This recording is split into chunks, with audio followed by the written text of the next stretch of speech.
ജനാധിപത്യ വിശ്വാസികളെ, അത്ര തന്നെ ആളുകൾ ഇനിയും നിങ്ങളെ അഭിസംബോധന ചെയ്യാൻ ഇവിടെ കൊണ്ടുതാനും. നിങ്ങളൊക്കെ തന്നെ ഈ തെരഞ്ഞെടുപ്പ് അതിൻ്റെ പ്രക്രിയയിൽ അതിൻ്റെ പ്രയാണത്തിൽ കൂടെ യാത്ര ചെയ്തുകൊണ്ടിരിക്കുക. പക്ഷെ നമ്മൾ എങ്ങനെയാണ് ഈ തെരഞ്ഞെടുപ്പിൽ എത്തിപ്പെട്ടത് എന്ന് ഈ വാർത്താ ബാഹുല്യത്തിനിടയിൽ നിങ്ങൾ മറന്നു പോകണം. നമ്മളാരും ഉണ്ടാക്കിയ തെരഞ്ഞെടുപ്പല്ല, കൊണ്ട് ഉണ്ടാക്കി വെച്ച തെരഞ്ഞെടുപ്പുമല്ല.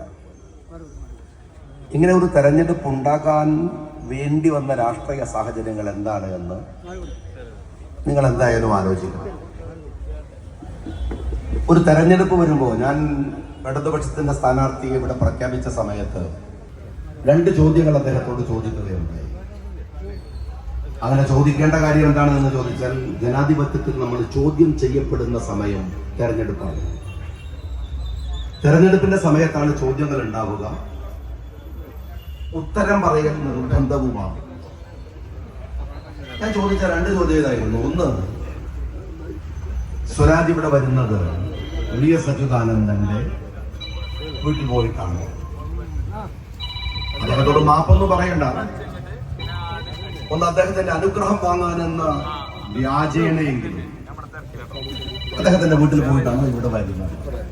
കാരണം അത്രമേൽ സ്വന്തം പാർട്ടിയുടെ തലമുതിർന്ന നേതാവിനെ സ്വരാജ് ആക്ഷേപിച്ചിട്ടുണ്ട്. 2ാമത്തെ ചോദ്യം യുദ്ധത്തെ കുറിച്ചായിരുന്നു. രാജ്യം ഭരിക്കുന്നത് ആരുമാവട്ടെ,